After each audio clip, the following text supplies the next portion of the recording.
Hi folks, so we have a full moon in Pisces in under 12 hours. I'm recording this at 4 p.m. on September the 9th, and for me, somewhere between 2 and 3 a.m. Tonight is when the full moon in Pisces is going to occur.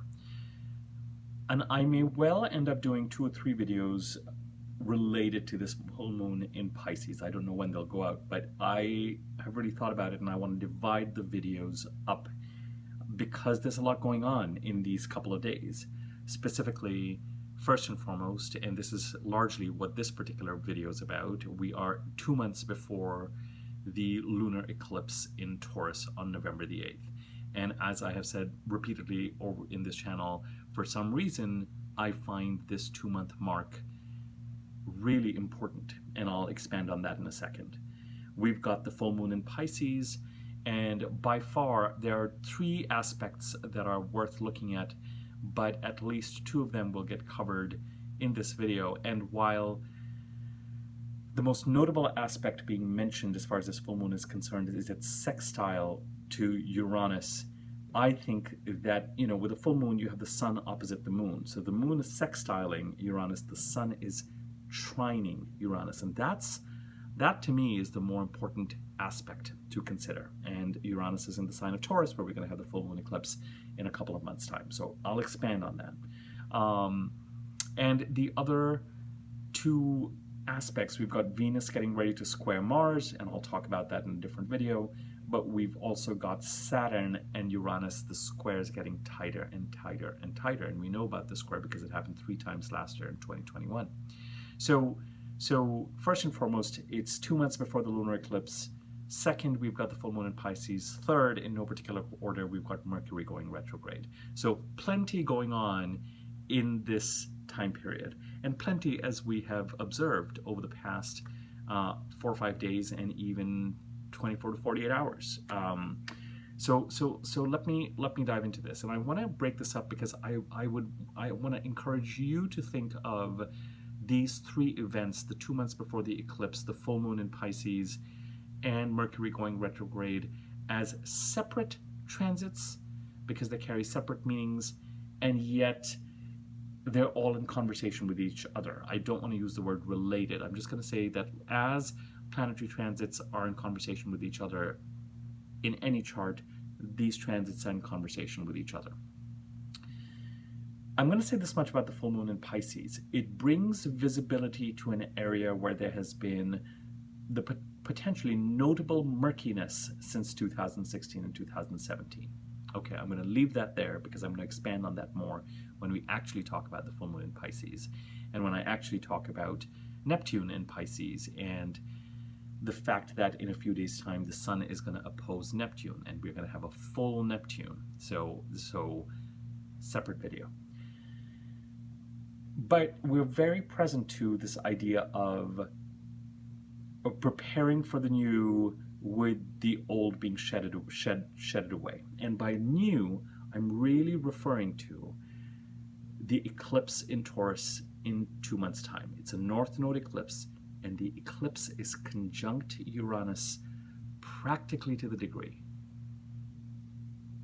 It's a really important eclipse. And with Uranus, we've got the North Node in Taurus, we've got Uranus in Taurus, and Uranus, in my experience, you can call it the Great Awakener.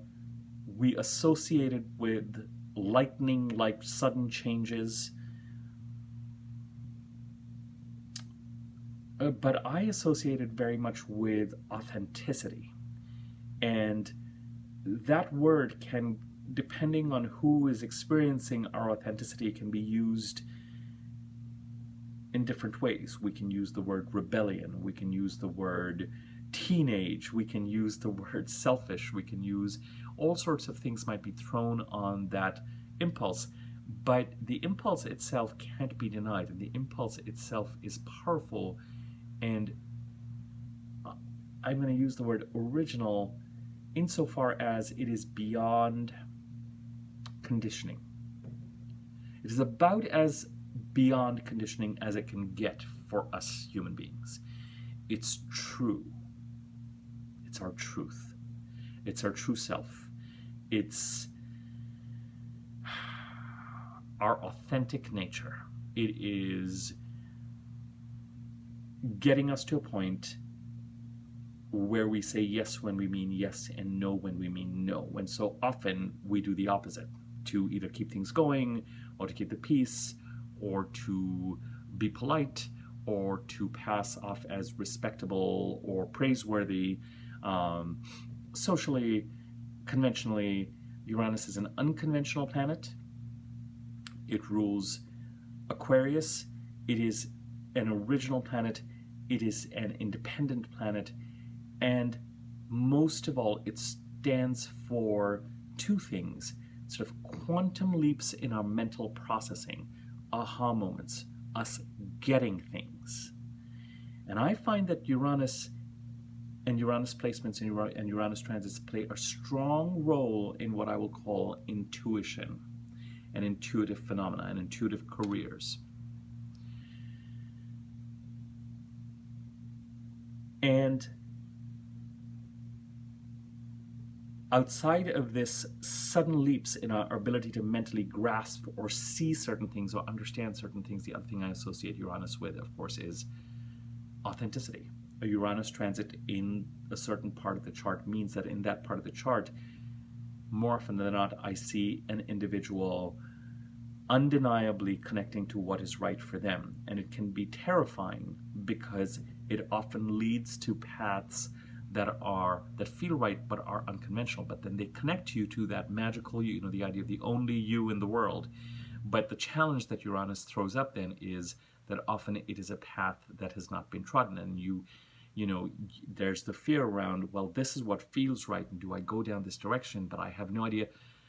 Somewhere, it's not the right word for Uranus, but I am telling you, in my experience, the word faith comes up a lot when I look at Uranus placements, transits, and activity.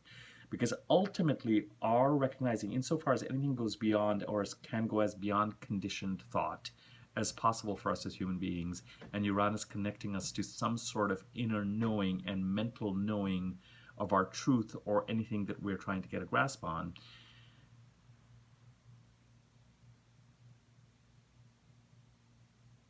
it takes us beyond all those blocks that have been holding us back. And it connects us to, whether you process that purely on a mental level, sans faith, without faith, somewhere acting on it takes, even for people who feel that they're being extremely rational or doing what feels right for them, or they're being authentic, or they're not saying yes when they mean yes and not saying no when they mean no. I'm realizing it feels a little dark. I've got the blinds closed just because it's so hot in Los Angeles right now. When you go down a Uranian path, or start to go down a Uranian path, it takes faith and courage. This is, I know everyone's telling me this. I know that this is the data. I know this is the prevailing wisdom. I know this is the conventional wisdom, but this is what feels right to me. This is what I can't deny. And so the action is taken, the proverbial fool's journey in the tarot, where you're going off a cliff, or you're going into a path that is not clear, that you're going to, but it feels right. You know that you have the potential then to create something that may be unconventional and may not follow the rules, but is true to you. And that is where the magic may lie, and that is where the gain may lie. When you have Uranus and the North Node compounded in this way, topics of faith and imagination and dreams and what is knocking on your heart and the goals and the fool's journey become magnified. And so the sign of Taurus and where Taurus sits in your chart and the house it occupies and what that house stands for, most importantly, the house it occupies, are under these influences. We're required to lean into the Taurus part of the chart to understand what our blocks are that are blocking us from succeeding completely in that part of the chart. The North Node will expose us continually, a little bit like Saturn, will expose us continually to the potential for opportunities and the things that will keep blocking us. And in the sign of Taurus, collectively, there's a lot of emphasis on our independence, on our independent ability to generate wealth for ourselves and abundance and to be authentic and self-worth. And the caution generally, archetypally speaking, because the South Node that is going to keep pulling us back is in Scorpio, the caution is around over-involvement in emotional and financial dependencies and codependencies. Right now, the polarity is emphasizing independence versus over-enmeshment in relationships with people where things just don't feel right or aren't right, where you might have a tendency to say yes when you mean no and no when you might say yes. So and of course you might say, well, Abby, why are you talking so much about Taurus? It's a full moon in Pisces. As I said, multiple videos probably.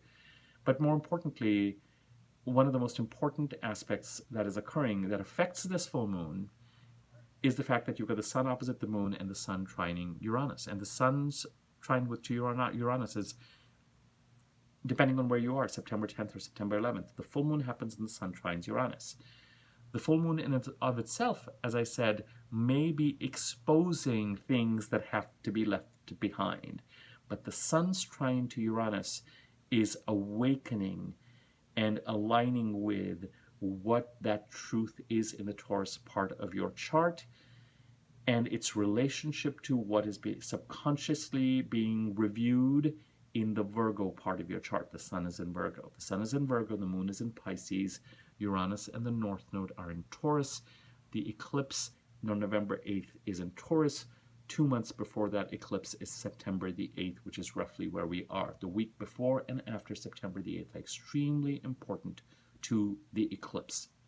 Eclipses, God takes the wheel, sudden changes, issues related to mortality, death, passing, the veil thinning between this world and the next. People getting news and information perhaps about people they know or about their own. So there's the whole sort of people being eclipsed out of our lives in different ways, mortality being a key component to it that I have pointed out repeatedly with eclipses. You might get news about someone who has a mortal illness or there's that aspect of it, but on a general scale also there's the question of fated changes. The wheel turns. God takes the wheel. Eclipses are, and when it is a lunar eclipse, I often find for certain people and certain clients, the eclipse activity actually occurs 2 months before and then expands from there. So that by the time you actually get to November the 8th, there may be less happening on November the 8th than there is on September the 8th. But it sets off this chain of events that's only going to expand in impact. I was going to use the word intensity, but I think you can see intensity as the kind of point of impact, and then there's the rest of the consequence that follows that escalates, and by the time you get to November the 8th, there's a new reality already in place. For other people, that impact may happen around November the 8th. But as I've said to you, 2 months after a solar eclipse and 2 months before a lunar eclipse, you cannot ignore those dates. You cannot ignore those dates. And issues related to mortality, as challenging as they are easy to observe. Issues related to when you've got the sun trining Uranus and us preparing for an eclipse that is conjunct Uranus in 2 months' time, you have to pay attention to this connection between the Virgo part of your chart and the Taurus part of your chart, and what it is telling you about what your path is that can create this abundance. And somewhere with the Pisces full moon, I have to tell you, there's something there about boundaries that is being flagged as a potential obstacle. The other red flag through all of the, well, actually before I get to the red flag, let's talk about another trine, because I'm going to refer to this as a sort of golden triangle between Taurus, Virgo, and Capricorn. A few videos ago, I did a video on Pluto in Capricorn. And because I just wanted that reference video to be there. Planets, particularly the Sun and Venus and Mercury, as they transit through Virgo, are going to make 2 sets of trines. One to the North Node and Uranus in Taurus, and one to Pluto in Capricorn. Okay, we've already talked about the fact that the eclipses and the Taurus transits are somehow supporting the transformation in the Capricorn part of the chart that has been going on for a while now, over a decade now. And we're getting ready for this transformation to start to be completed. And Plutonian transformations are complete transformations, and they're flagging areas where you need to kind of work with this transformation. So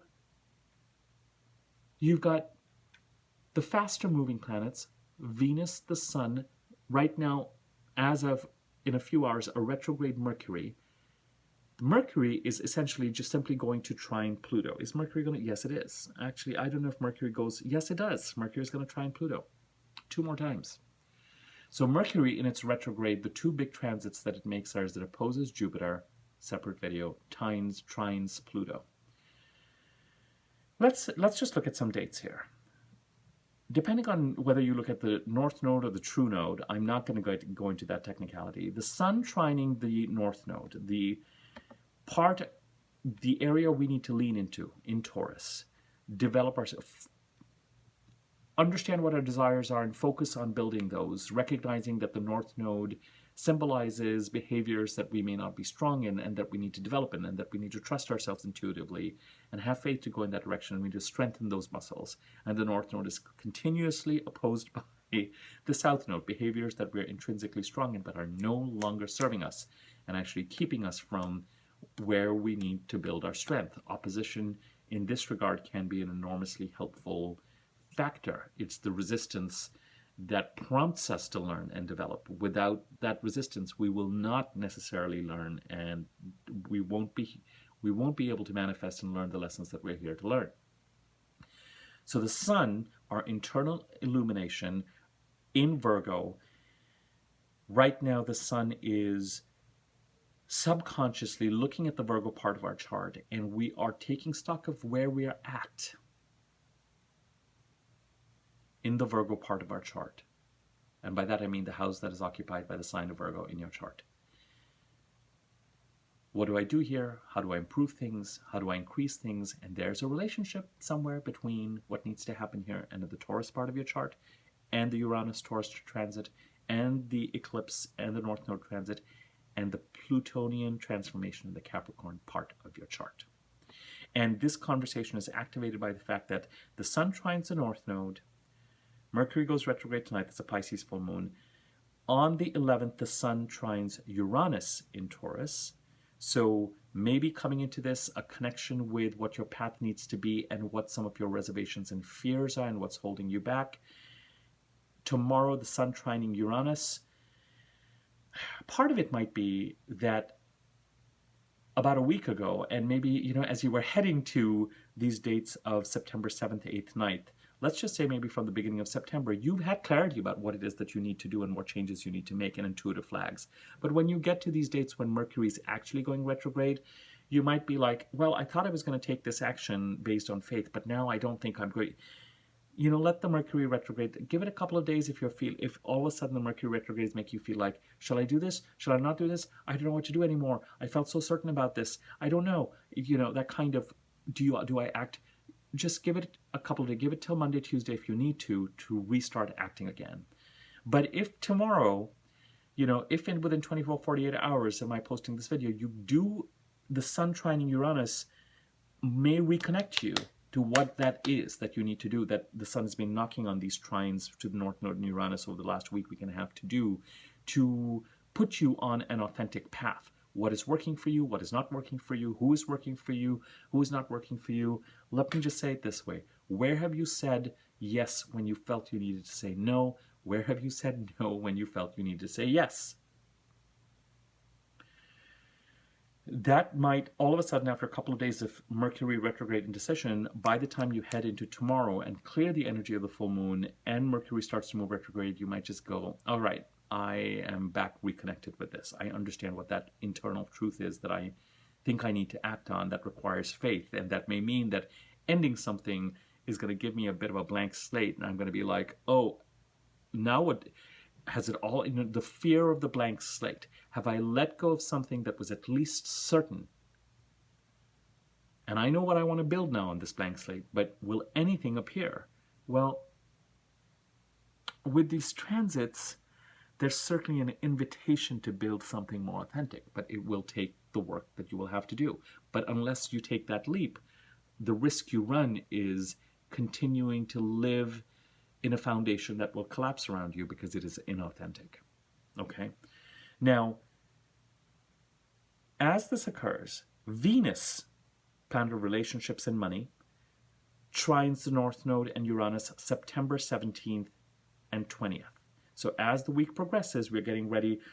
The Sun is more internal knowing. With Venus, external things will come into this conversation between the Virgo part of our chart. The opportunities will start showing up with supporting this Taurian leading into and transformation and authenticity. So best to consider what you need to do in order to welcome in those opportunities that are trying to come in a way that are supportive of you. Ultimately, there might be an opportunity here to, again, reconnect with your authenticity and determine which direction you will take. There's a lot in the air right now around what and who is not working for you and is interfering with your authenticity, or is kind of Neptunian, has that kind of Tarot Seven of Swords atmosphere where there might be a certain amount of deception or betrayal, or just people, or just kind of jealousy, people seeing how to take bits of the pie that you may know you have, you don't know you have yet, all that kind of stuff. There may be a little bit of that in the air.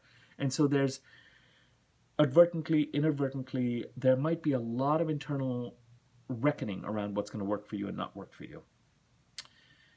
And then Venus trines Pluto, the Sun trines Pluto, and Venus trines Pluto on September 26th. And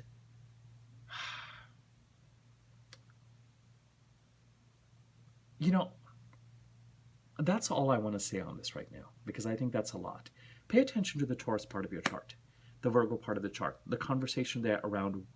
This is a wonderful golden triangle of opportunity that is leading you somewhere. And depending on where it's occurring in your chart, it may have a really yang quality, or it may have a kind of a yin quality.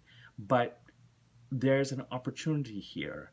It's important to look at what it is that is blocking those opportunities so that you can really consider taking some action and clearing the slate so that you can move down a more authentic path. And one of the things to consider there are behaviors and patterns that you've got that block you from your authenticity.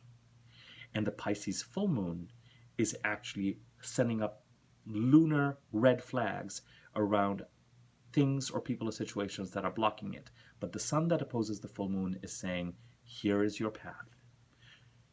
Who you are going to be on that path, but who else is going to be on that path? And if the people who are around you or situations that are around you are going to keep you from that path, then it may be worth considering just you being on that path, but it may make sense for you to separate from influences that are keeping you from that authentic path where you sense the opportunity. Who are the right partners for you? Who are the right people? All that kind of stuff. Remember, the only fly in the ointment here is Saturn's square to Uranus and Taurus. This trine is happening, and Saturn, your behaviors, your patterns, the Aquarius part of your chart, the lessons that have been trying to be learned in the Aquarius part of your chart, you have got to factor those in, because Saturn is the planet that might throw a spoke in the wheel and say, you still have a lesson here around how to move towards this authenticity. Okay? This video connects to the full moon, but it really connects to that eclipse 2 months from now. I would leave it at that. If you found this useful, like the video, comment on it, subscribe to the YouTube channel, click on the bell icon, the squiggly icon to be notified when I do new videos. I am going to focus on doing a couple of other videos that support this full moon. Okay? Thank you for your time. Thank you for your attention.